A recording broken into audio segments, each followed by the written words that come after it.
পনিরের আজকে আমি একটা অন্যরকম রেসিপি বানাবো, সেটার নাম হচ্ছে পনির মহারানি।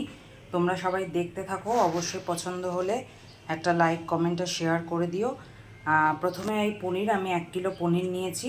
পনিরগুলোকে প্রথমে এরকম টুকরো টুকরো কিউবের মতন করে আমি কেটে রেখেছি। এবার পনিরটাকে আমি কয়েকটা মশলা দিয়ে মাখিয়ে নেব। এর মধ্যে প্রথমে আমি দিচ্ছি পরিমাণ মতো নুন,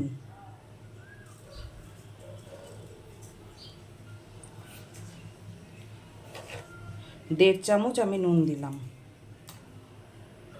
তারপর দেব এর মধ্যে লঙ্কা গুঁড়ো,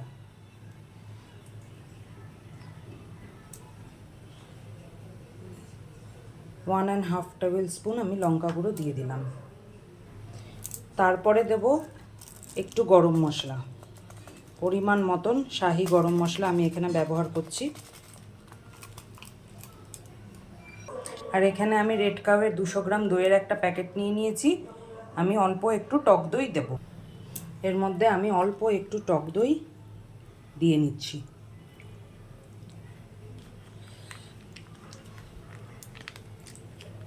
এবার ভালো করে পনিরটাকে আমি মাখাবো সব মশলাগুলো দিয়ে।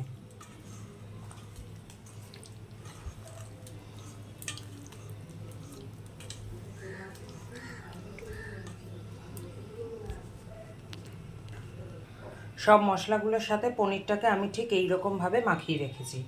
মাখিয়ে আমি পনিরটাকে একটা প্লেট দিয়ে ঢাকা দিয়ে দিচ্ছি 5-7 মিনিটের জন্য। এবার আমি কড়াই বসিয়ে নিয়েছি। এর মধ্যে ওই ম্যারিনেট করা পনিরটাকে আমি আগে তেলে ভেজে নেব। কড়াইটা আমার ভালো করে গরম হয়ে গেছে। এর মধ্যে আমি পরিমাণ মতন সাদা তেল দিয়ে দেবো পনিরগুলোকে ভাজার জন্য।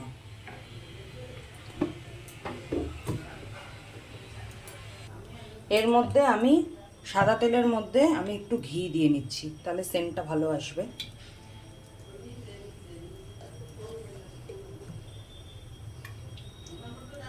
দু চামচ আমি ঘি দিলাম। এবার ভালো করে আগে তেলটা আর ঘিটা আমার গরম হোক। তেলটা দেখুন আমার ভালো করে গরম হয়ে গেছে। এর মধ্যে আমি এই ছাকা তেলে ম্যারিনেট করা পনিরগুলোকে আমি আস্তে আস্তে দিয়ে দেবো এবং ভাজতে থাকবো।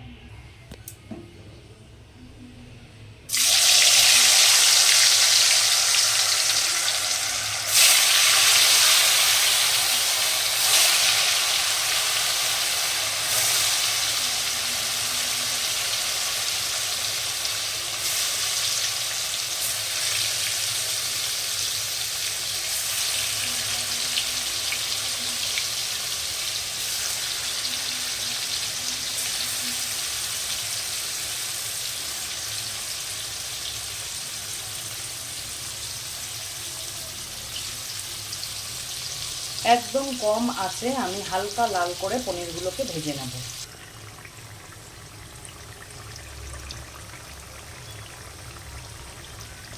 পনিরগুলোকে আমি ভেজে এই নর্মাল জলে ভিজিয়ে রেখেছি। এবার এই পনির ভাজার তেলেই আমি কিছু ফোড়ন দেব। এর মধ্যে আমি এলাচ আর শুকনো লঙ্কা দিয়ে দিলাম। এলাচটাকে একটু থেতো করে দিয়েছি। এর মধ্যে গোটা জিরে দিয়ে দিচ্ছি।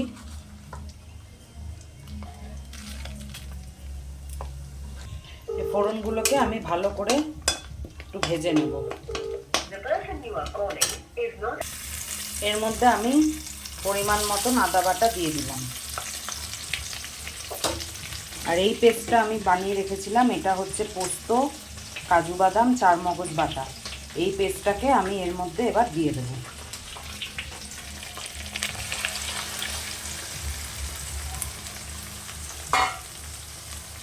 ভালো করে এবার মশলাটাকে আমি কষাতে থাকব।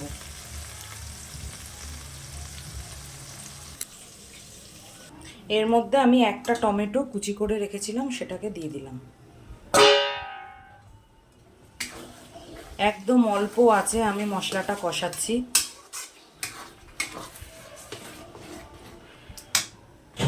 এর মধ্যে আমি একটু আমুল দুধ গরম জলে গুলিয়ে রেখেছিলাম, সেই দুধটাকে আমি এটার মধ্যে মিশিয়ে দিলাম।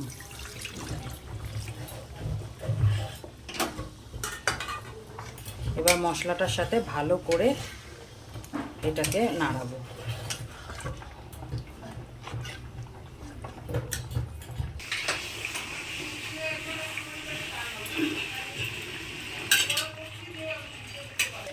মশলাটা আমার ভালো করে কষে গেছে।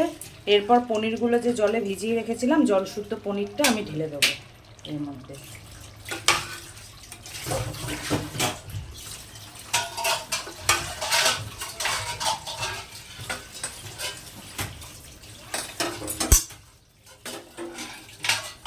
এই দেখুন জল শুদ্ধ পনিরটা আমি ঢেলে দিয়েছি। এটা ফুটবে, এর মধ্যে আমি নুন দেব পরিমাণ মতো, 2 চামচ নুন দিলাম।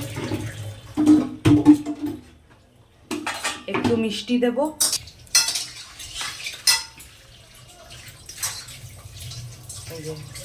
সামান্য একটু চিনি আমি দিয়ে দিচ্ছি। এদিকে পনিরটা আমার হয়ে গেছে, আর আমি লাস্ট একটা তড়কা করব, সেটা আমি দেখাচ্ছি। আমি এই প্যানের মধ্যে একটু বাটার আর কসুরি মেথি নিয়েছি। এটাকে আমি একটু গলিয়ে পনিরটার উপরে ঢেলে দেবো।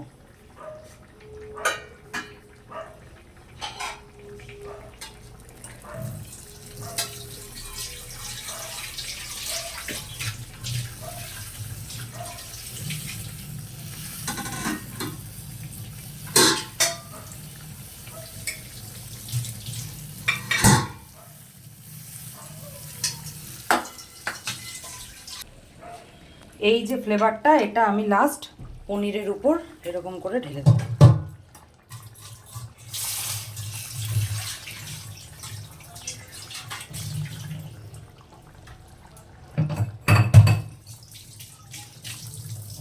এবার আস্তে করে আমি জাস্ট একটু উল্টিয়ে পাল্টিয়ে দিয়ে ঢাকা দিয়ে দেবো। পনির মহারানি আমার রেডি।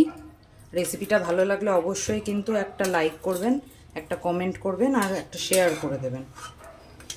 আর অবশ্যই বেল আইকনটা টিপে সাবস্ক্রাইব করতে কিন্তু ভুলবেন না। তো রেসিপিটা কেমন লাগলো সবাই বলবেন। আজকের মতন টাটা।